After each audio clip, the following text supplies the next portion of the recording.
Ini ada dari SMP Negeri 5. Ya, monggo dilanjut. Itu mas lubang. Ayo semangat. Minum baik itu karena menang jantan ya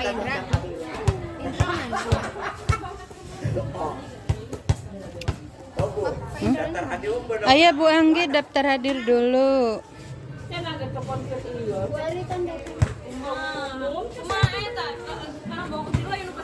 Dari SMP 51 Atap Larangan.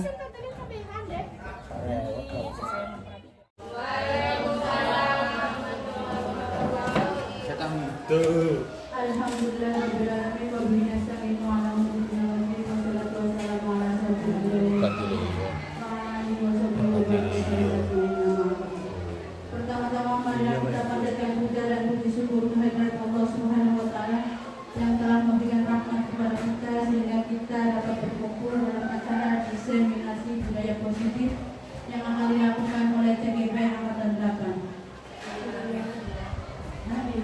Ya, maaf. Oleh CGP Angkatan 9 Kecamatan Larangan.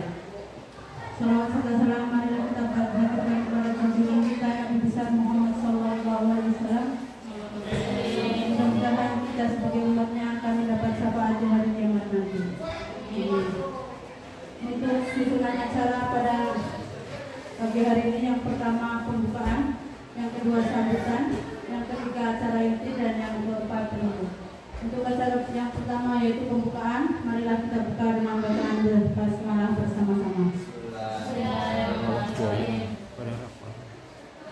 Untuk acara yang kedua yaitu sambutan dari Bapak Kepala Sekolah SD Negeri Karangpokok 2 yang akan disampaikan oleh Bapak Sariban SD. Kepadanya kami persilakan.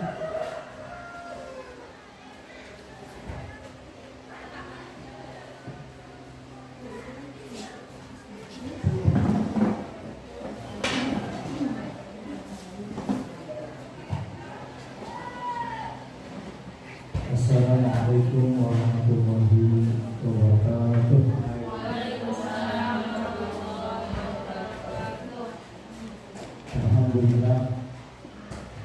Alhamdulillahirabbil alamin. Wassalatu wassalamu ala sayyidina Muhammadin wa ala alihi washabbihi ajma'in. Amma ba'du. Yang saya hormati Bapak Kepala Sekolah SD Negeri Karangpokok 1, yang saya hormati Bapak Kepala Sekolah SMK Negeri 3, yang saya hormati, saya banggakan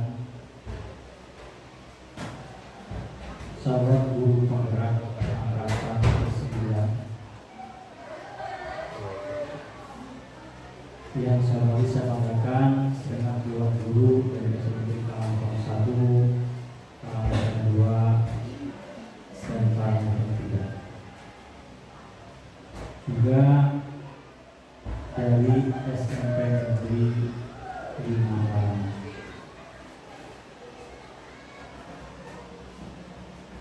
Bersyukur kita kepada Allah Subhanahu wa taala atas limpahan taufik hidayah alhamdulillah. Pada kesempatan yang baik ini kita bisa bersilaturahim, bermuajaah, memenuhi undangan dari rekan guru CGP Angkatan 9. Mudah-mudahan acara ini bermanfaat untuk kita semua. Amin. Kedua kali sholawat dan salam kita sembahkan kepada baginda Rasulullah SAW, pada para keluarganya, para sahabat, dan kalian. Mudah-mudahan dengan akhir kita semua mendapatkan syafaat dari beliau. Amin ya Allah. Bapak Ibu hadirin yang saya hormati, saya banggakan, alhamdulillah kita bisa hadir di tempat ini sebagaimana tadi sudah disebutkan bahwa ada aksi nyata dari rekan guru CBK Angkatan 9, yaitu ada Ibu Riku Ruwaningsi, ada Ibu Sumiati, kemudian Ibu Fitriah, dan Ibu Eka Tesa. Beliau sudah melalui tahapan pendidikan guru penggerak, berarti sekarang sudah di modul 1.4. Hari ini beliau melaksanakan aksi nyata dari modul 1.4, yaitu diseminasi budaya positif. Barangkali kata diseminasi ini sesuatu yang baru bagi kita semua. Kalau boleh saya beri penjelasan sepengetahuan saya bahwa diseminasi itu adalah berarti memberikan informasi atau gagasan, inovasi kepada masyarakat atau orang banyak. Di antaranya bisa lewat publikasi, bisa lewat presentasi yang nanti akan dilaksanakan oleh beliau CBK. Berdasarkan rangkaian kegiatan yang saya pahami, saya amati, ini dari beliau CBK Angkatan 9 sudah melaksanakan aksi nyata. Selain modul 1.4, rekan CBK sudah melaksanakan apa yang didapatkan dari pendidikan guru penggerak, sudah mempraktekkan di komunitas sekolah, termasuk juga di kelasnya, sudah melaksanakan apa yang didapatkan dari guru penggerak dengan senantiasa melaksanakan pembelajaran yang berpegang pada guru. Mudah-mudahan dengan kegiatan diseminasi budaya positif ini akan semakin bisa dipahami, bisa dimengerti oleh seluruh komunitas sekolah, sehingga kualitas pembelajaran di SDN Karangpong 2 termasuk SDN Karangpong 3 dan SDN Karangpong 1 ini bisa terus meningkat, dan yang terlebih adalah pembelajaran yang berpihak pada guru. Untuk selanjutnya, harapan dari saya setelah kita nanti mengikuti kegiatan diseminasi budaya positif, mudah-mudahan bisa diterapkan oleh kita semua, yang tentunya dari hal yang kecil sekalipun kesadaran dari kita masing-masing untuk membentuk atau mengimplementasikan budaya positif dari diri kita sendiri yang nantinya bisa disampaikan, diterapkan pada peserta didik kita, sehingga yang namanya budaya positif ini akan datang dari diri kita sendiri atau faktor intrinsik, sehingga budaya-budaya positif yang telah kita laksanakan nanti bisa dicontoh oleh murid-murid kita. Jadi kita sebagai teladan akan lebih baiknya memberi contoh kepada peserta didik kita. Bapak Ibu hadirin yang saya hormati, mungkin Itu sebagai sambutan dari saya. Kurang lebih mohon maaf barangkali ada kata-kata yang kurang berkenan di hati Bapak Ibu hadirin sekalian. Ditutup dengan taufiq wal hidayah. Wassalamualaikum warahmatullahi wabarakatuh.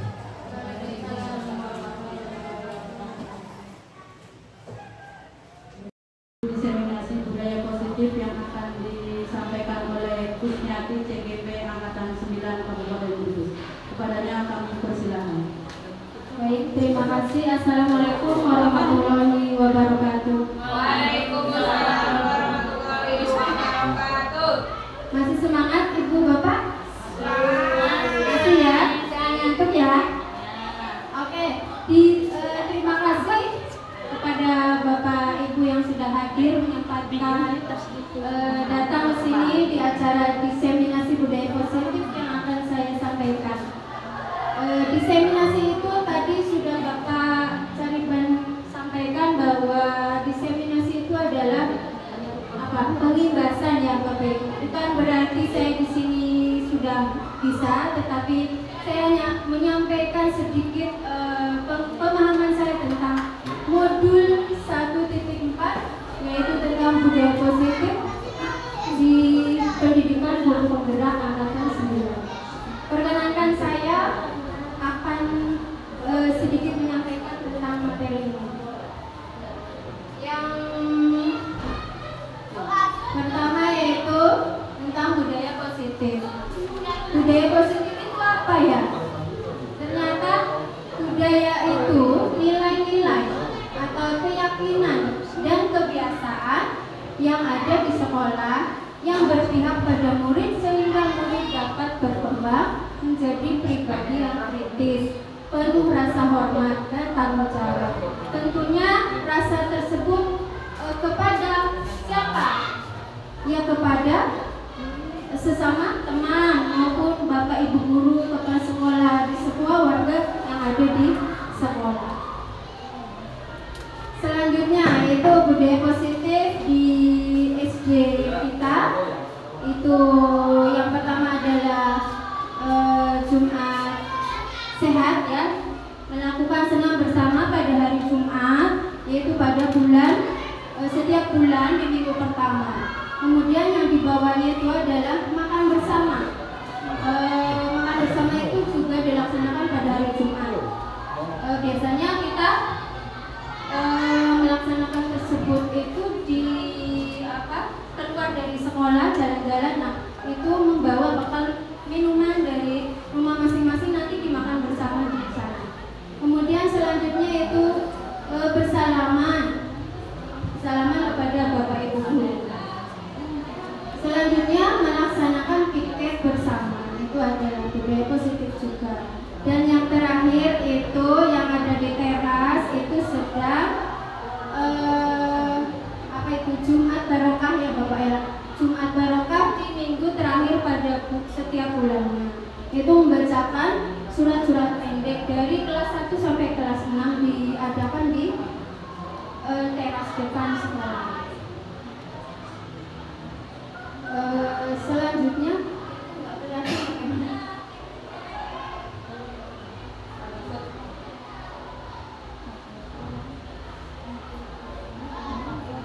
materi tentang diseminasi itu ada 7 Bapak Ibu. Yang pertama adalah perubahan paradigma belajar.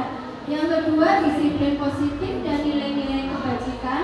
Yang ketiga teori motivasi, hukuman dan penghargaan restitusi. Yang keempat kebutuhan dasar manusia. Yang kelima adalah posisi kontrol sebagai guru. Yang keenam keyakinan kelas. Dan terakhir segitiga restitusi. Nah, yang ini Bapak Ibu perhatikan. Ini sebagai teori kontrol dan stimulus respon. Cobalah Bapak Ibu, siapa yang akan memperagakan? Saya minta siapa ya? Bu Yuyun boleh? Sama Bu Udin. Nah, ya diibaratkan Bu Yuyun sedang mengepal tangannya digenggam. Bayangkan saja jika di tangan itu ada sesuatu yang sangat berharga. tugas Bu Utit itu dengan sekuat tenaga merayu atau memaksa atau dengan cara apapun supaya Duyun itu dapat melepaskan genggaman tangannya. Silahkan dicoba. Coba menghadap ke sana. Akankah berhasil? Silahkan dirayu supaya Duyun dapat melepaskan. Akankah berhasil? Titik-titik boleh Bu. Akankah berhasil? Buka dong. Ayo dong. Nona saya, Pak. Kan terlalu kuat. Gimana? Utit sudah menyerah? Baru kuat ini genggamannya. Terima kasih kepada Bu Utit dan Duyun yang sudah memberagakan. Ternyata gimana perasaannya Bu Yuyun? Yang merasa berhasil. Gimana? Saya merasa berhasil melindungi sesuatu hal yang saya memang menurut saya sangat berharga. Oke, terima kasih. Nah, itu adalah teori kontrol dari Bu Yuyun ya, yang berusaha untuk menggenggam tangan terus supaya sesuatu yang ada di tangan itu tidak bisa diambil oleh Bu Utit. Ya, itu adalah responnya tadi yang dilaksanakan oleh Bu Utit. Kemudian perubahan paradigma belajar. Yang pertama, pendidikan adalah menuntut segala kodrat yang ada pada anak-anak agar mereka dapat mencapai keselamatan dan kebahagiaan yang setinggi-tingginya, baik sebagai manusia ataupun sebagai anggota masyarakat. Jadi kita sebagai guru itu harus senantiasa menuntut.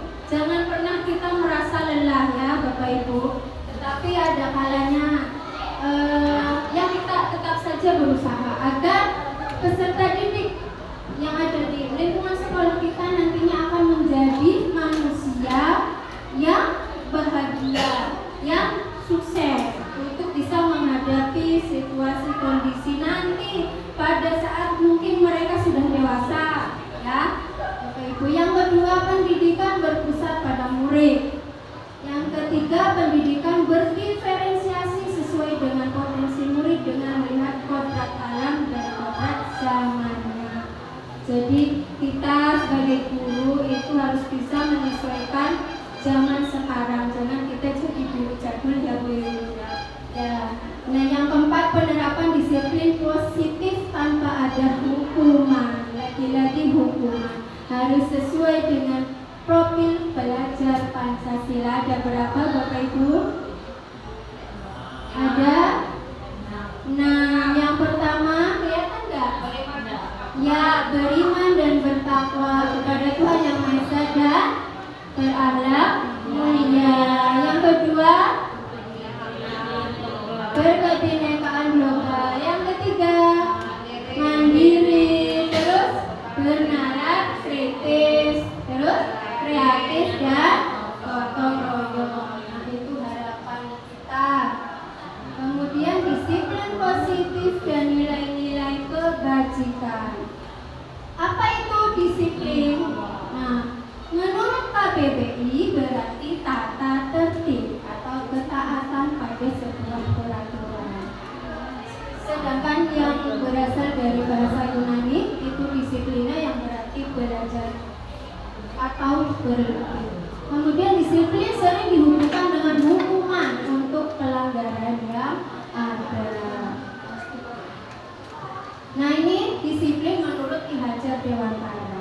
Disiplin adalah peraturan tata tertib yang dilakukan secara tegas dan ketat, kemudian berlanjut dengan istilah kedisiplinan yang diartikan sebagai keadaan yang taat kepada peraturan tata tertib. Nah, menurut Ki Hajar Dewantara ini, dengan kedisiplinan yang ada pada diri kita, disiplinnya kuat, akan diharapkan bisa menimbulkan sikap yang baik, tentunya nanti akan bertanggung jawab ya, bertanggung jawab. Terus apa lagi?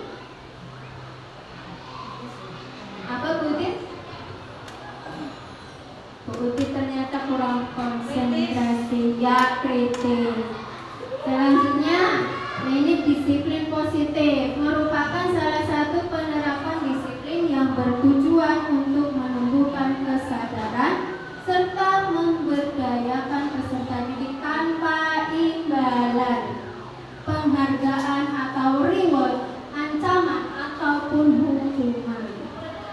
Sebagai seorang pendidik, tujuan kita adalah menciptakan peserta didik yang memiliki disiplin diri sehingga mereka berperilaku mengacu kepada nilai-nilai kebajikan universal dan memiliki motivasi intrinsik dalam perubahan perilaku ke arah yang lebih baik. Nilai-nilai kebajikan itu tadi diantaranya adalah tanggung jawab. Terus apa lagi? Menghormati, menyayangi sesama teman, itu sebagai contoh kebajikan universal. Selanjutnya yaitu nilai-nilai kebajikan. Profil pelajar Pancasila ada PYP, kemudian keterampilan hidup. Tadi sudah disebutkan bahwa profil pelajar Pancasila itu ada 6 ya Bapak Ibu. Nah, yang mana kira-kira menurut Bapak Ibu yang paling tepat? Apakah profil pelajar Pancasila, apakah PYP atau life skill? Ya, betul. Profil pelajar Pancasila yang lebih apa itu namanya? Lebih kompleks. Kemudian ada 3 motivasi perilaku manusia menurut Dian Gosen. Ada alasan mengapa motivasi perilaku manusia itu. Yang pertama adalah untuk menghindari ketidaknyamanan atau hukuman. Kadang-kadang mereka melakukan sesuatu itu karena tidak mau dihukum. Itu biasanya motivasi itu yang timbul. Untuk mendapatkan imbalan atau penghargaan dari orang lain. Ada juga yang seperti ini ya, anak-anak kita kadang kalau mau dikasih imbalan saja dia mau melaksanakan tugasnya. Kemudian yang ketiga, untuk menjadi orang yang mereka inginkan dan menghargai diri sendiri dengan nilai yang mereka percaya. Nah, kalau hukuman dan penghargaan, ini contoh kasusnya. Si Iva kurang menguasai pelajaran matematika. Ternyata dari dalam pelajaran Bapak Seno yang mengajar ya, si Iva itu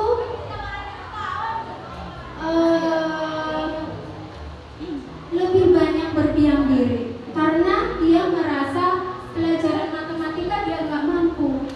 Nah, Bapak Seno itu menjadi apa itu? Pak Seno menanyakan pertanyaan, Iva menjadi gugup dan tidak sengaja menjatuhkan tasnya di kursi. Si Iva yang tadinya tidak, Bapak Seno menanyakan kepada si Iva, kenapa kamu diam saja? Tetapi saat menjawab si Iva itu gugup. Terus seluruh kelas teman-temannya itu menertawakan si Iva. Pak Seno ternyata membiarkan teman-temannya Iva menertawakannya. Nah, itu sambil disuruh berdiri di depan kelas sambil menunjuk hidungnya. Ternyata Pak Seno menyuruh si Iva berdiri di depan kelas. Nah, itu kelas semakin gaduh dan anak-anak pun ikut mentertawakan, semua mentertawakan si Iva. Nah, itu adalah Bapak Seno yang sebagai hukuman.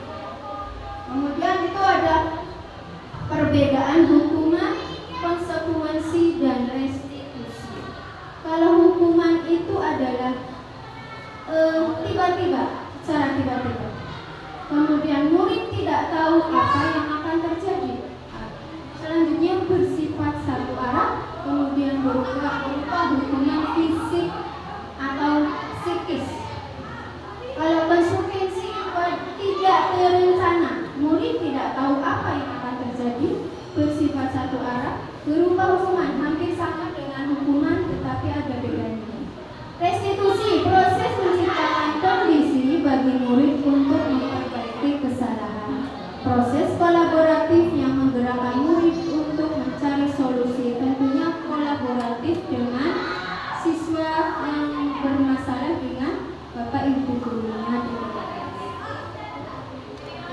Kemudian Bapak Ibu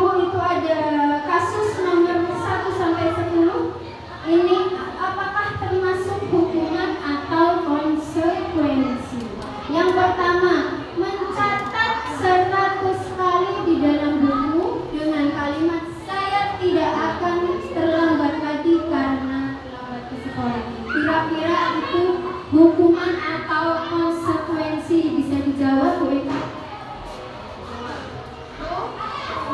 Hukuman menurut Bu Eka.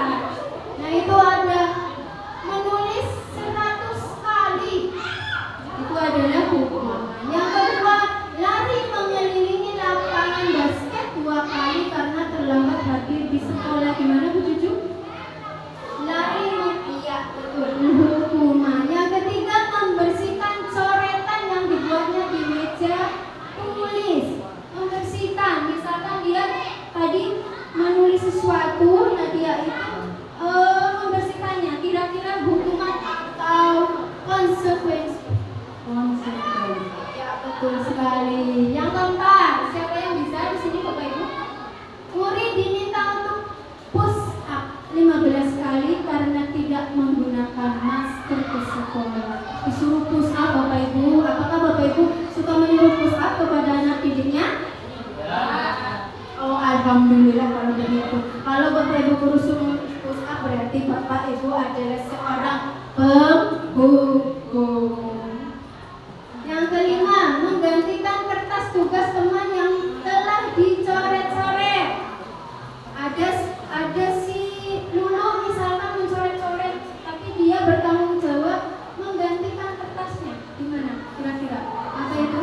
Konsekuensi. Yang keenam, berjemur di lapangan basket pukul 12 siang karena mengobrol dengan teman saat di kelas. Hukuman. 7. Murid diminta bertelanjang kaki sepanjang hari karena tidak menggunakan sepatu warna hitam sesuai peraturan sekolah. Kalau di kita mah apa namanya? Nyeker ya. Anak disuruh nyeker seharian penuh gara-gara tidak mengenakan sepatu warna hitam. Itu adalah sebuah hukuman. Yang ke-8, berdiri di depan kelas sambil mengangkat kaki 1. Nah, begini Bapak Ibu. Hukuman 9. Membersihkan tumpahan air di meja tulis karena tersenggol pada saat belajar. Iya, konsekuensi Bu, ini hebat ya. Berarti masih konsentrasi ya Bu.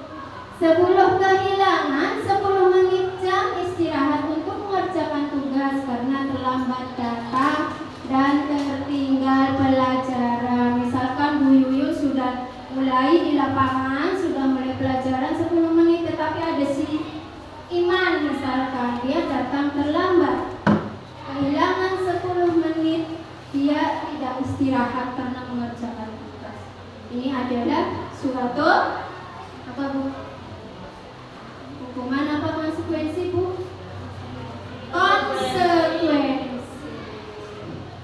Selanjutnya itu tadi hukuman. Ada pengaruh jangka pendek dan jangka panjang. Apa Bu yang pertama? Tolong kelihatan nggak Bu? Tolong dibacakan. Penghargaan efektif jika kita menginginkan seseorang melakukan sesuatu yang diinginkan dalam jangka waktu pendek.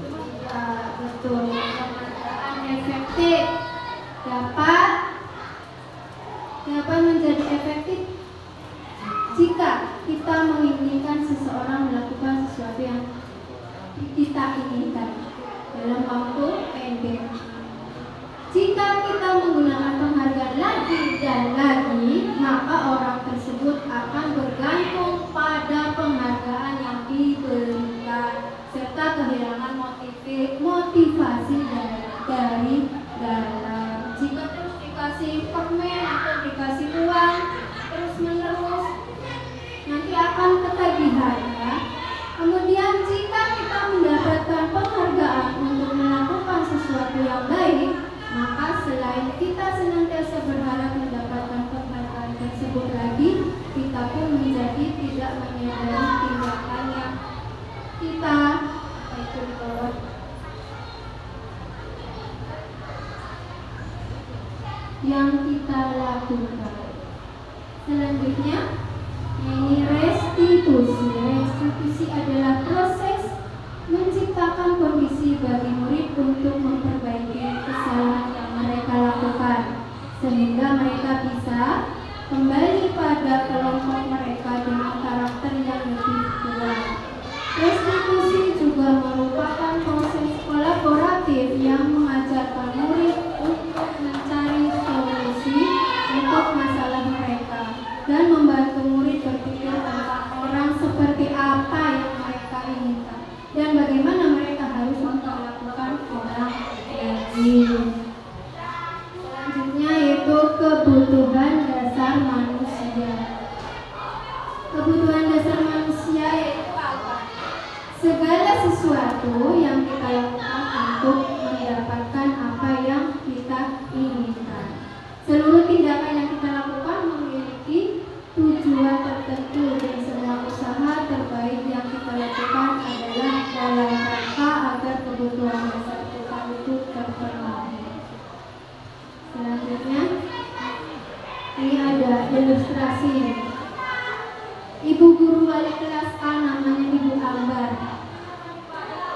di SD Pelita sedang bingung menghadapi ulah salah satu murid di kelasnya yang bernama Doni.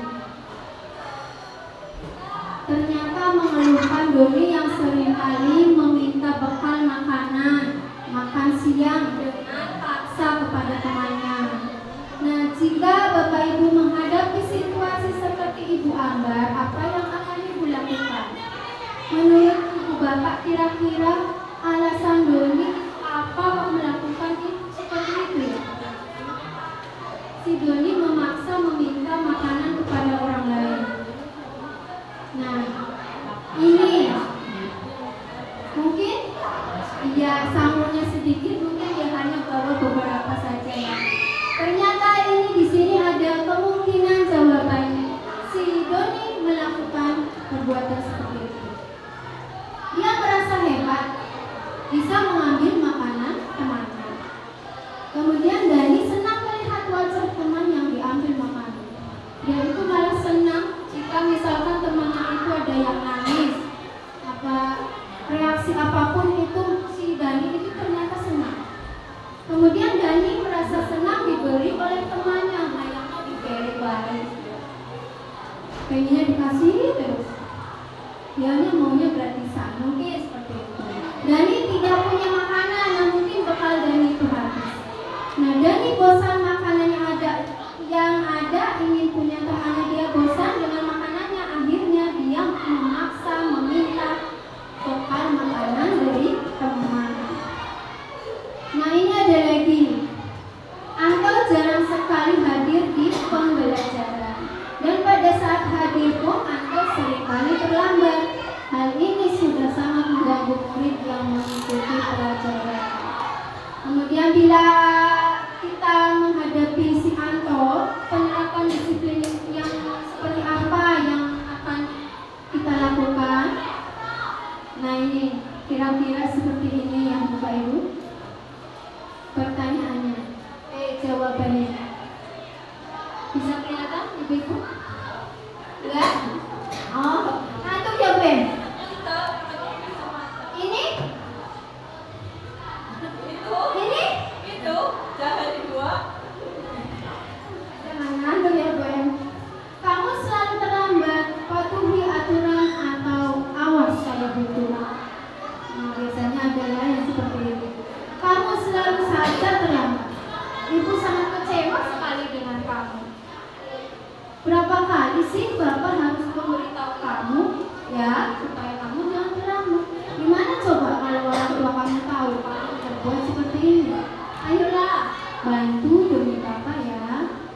Ya sudah, kali ini tidak apa-apa, nanti Ibu beritahu yang lain.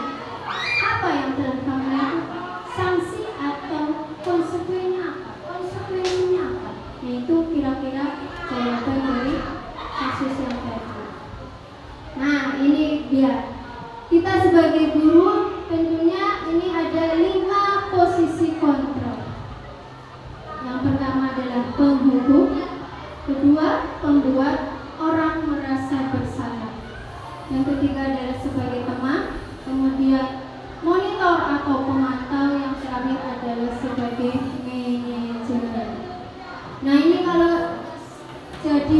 penghukum. Seorang penghukum bisa menggunakan hukuman fisik maupun verbal.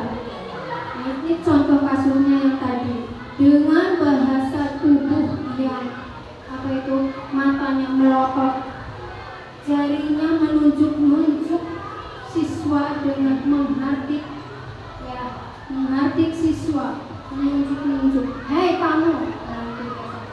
Ini adalah sebagai penghukum. Kemudian membuat orang merasa bersalah dengan nada suara yang memelas, halus ataupun sedih. Bahasa tubuhnya itu merapat pada anak, mungkin mendekatkan diri pada anak, menanyakan, kamu ini bagaimana ya? Kamu sudah berjanji kepada ibu dengan tidak akan terlambat lagi. Ini adalah membuat orang merasa bersalah. Kamu kenapa ya senang sekali mengecewakan ibu? Ibu benar-benar kecewa sama kamu. Nah ini contoh sebagai pembuat merasa bersalah. Yang ketiga sebagai teman, dengan ada suara yang ramah, akrab dan bercanda. Bahasa tubuhnya merapat pada murid, mendekatkan kepada murid dengan ada senyum. Contohnya, Adi, ayolah, bagaimana sih kamu? Kemarin kan kamu sudah janji sama ibu.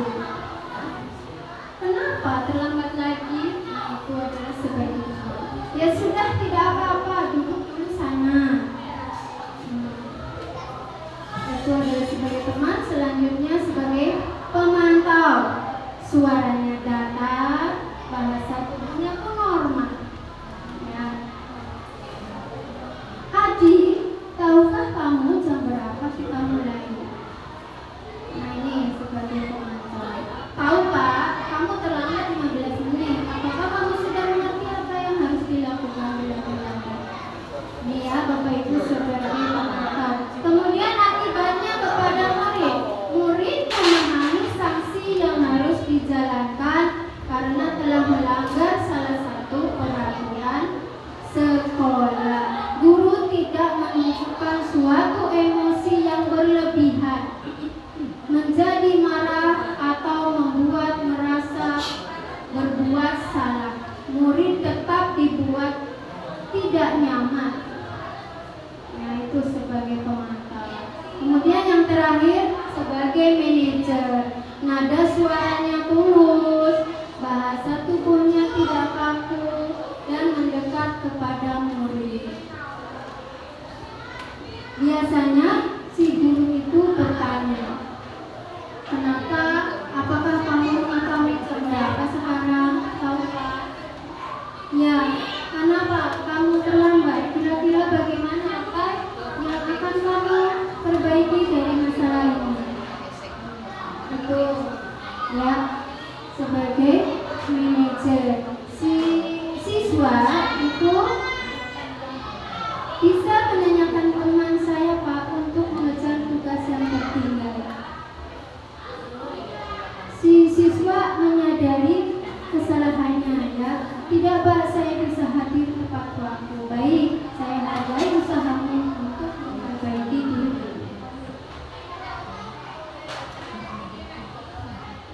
Nah, sebagai posisi manajer, suara tadi gurunya adalah tulus, tidak perlu marah, tidak perlu meninggikan suara, apalagi menunjuk-nunjuk jari kepada murid.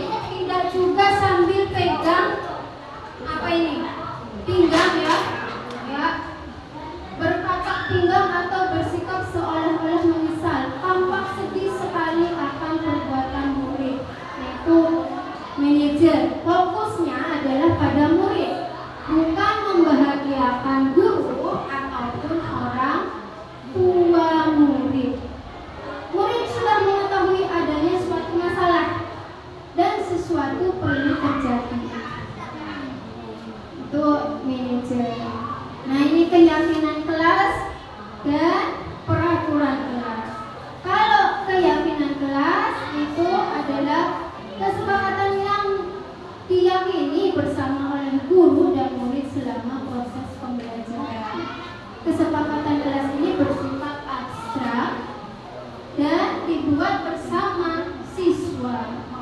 bisa ditinjau kembali. Sedangkan peraturan kelas ini dibuat untuk dilaksanakan oleh guru dan siswa. Peraturan dibuat terperinci dan baru. Peraturan di kelas dibuat oleh guru, jadi tidak bersama-sama dibuat dengan siswa. Peraturan dibuat untuk dilaksanakan. Ini prosedurnya, prosedur tentang pembentukan keyakinan kelas. Nanti akan memunculkan peraturan yang ada di kelas dulu. Terlebih dahulu peraturan-peraturan ditulis oleh anak kita, siswa. Nanti kemudian mengubah peraturan menjadi kalimat positif, ya, dengan tidak menggunakan dilarang. Biasanya kan kalau keyakinan kelas itu menggunakan kalimat positif, hindari kalimat yang dengan kata dilarang atau tidak boleh. Kemudian mencari nilai-nilai kebajikan dari kalimat positif tersebut. Menuliskan setiap perilaku yang muncul pada tabel. Kemudian menuliskan keyakinan kelas, meninjau ulang dan mengikutinya dengan mendatangi keyakinan kelas tersebut. Ya, itu nanti keyakinan kelas yang sudah dibuat nanti ditempel di kelas supaya dapat dipantau atau ditinjau ulang bila mana ada siswa yang sudah melakukan suatu melanggar keyakinan yang sudah dibuat bersama tadi. Nanti bisa diingatkan dengan keyakinan kelas tersebut.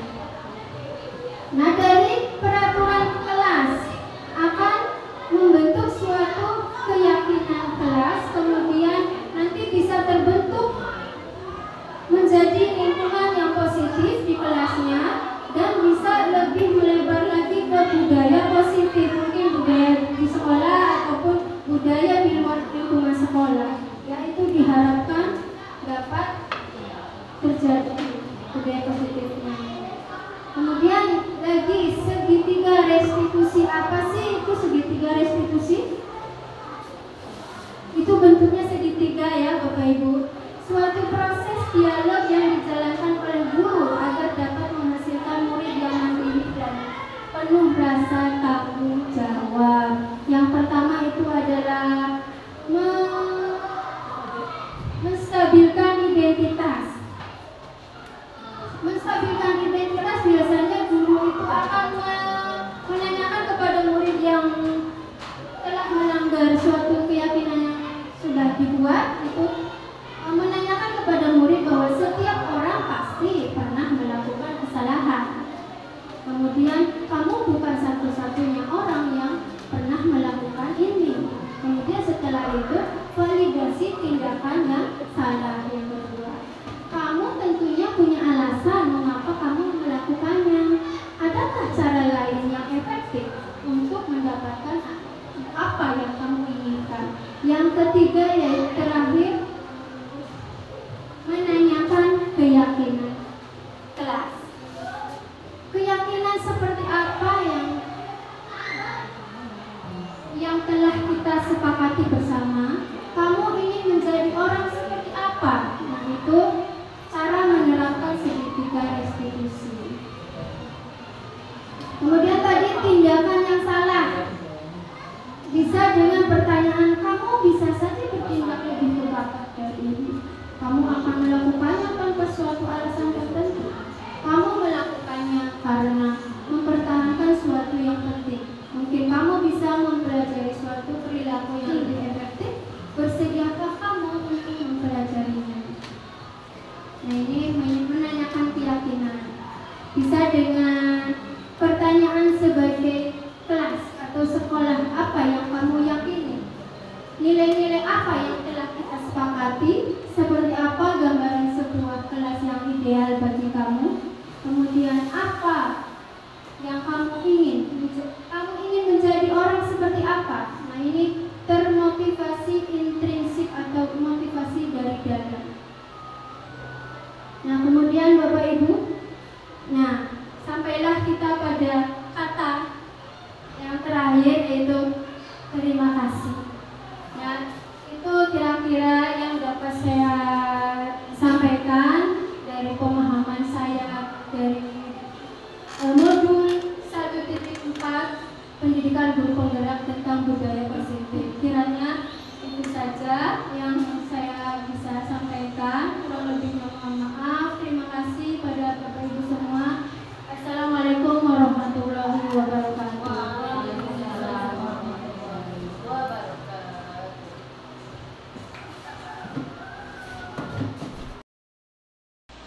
Demikian tadi pemaparan atau diseminasi budaya positif yang telah dilakukan oleh CGP Angkatan 9 Kabupaten Brebes. Saya selaku pembawa acara mohon maaf yang sebesar-besarnya apabila ada tutur kata yang kurang berkenan. Wabillahi taufiq wal hidayah. Wassalamualaikum warahmatullahi wabarakatuh. Assalamualaikum warahmatullahi wabarakatuh. Nama saya Udit Fitria, SPDSD dari SD Negeri Karangbokong 62. Saya rekan sejawat dari Ibu Kusniati, CGP Angkatan 9 Kabupaten Brebes. Dari pemaparan yang disampaikan oleh Ibu Kusniati dalam diseminasi budaya positif yang telah saya ikuti, saya menjadi tahu apa yang termasuk dalam budaya positif. Budaya positif itu ternyata ada 7. Yang pertama, perubahan paradigma belajar. Perubahan paradigma belajar, disiplin positif, kebutuhan dasar manusia, motivasi perilaku manusia, posisi kontrol guru, keyakinan kelas, dan segitiga restitusi. Dengan pemaparan tersebut, saya memahami bahwa motivasi intrinsik murid sangat penting karena pemegang kendali kontrol adalah murid itu sendiri. Saya juga memahami posisi kontrol yang paling tepat sebagai seorang guru adalah sebagai manajer, sehingga dapat menghindari hukuman dan dalam menyelesaikan masalah murid dengan menggunakan segitiga restitusi. Setelah mengikuti diseminasi ini, saya akan menerapkan, segera membuat keyakinan kelas di kelas saya, sehingga murid-murid saya nantinya akan melaksanakan dengan ikhlas tanpa paksaan dari luar, yang nantinya akan berdampak pada disiplin positif sekolah. Sekian dari saya. Wabillahi taufiq wal hidayah. Wassalamualaikum warahmatullahi wabarakatuh.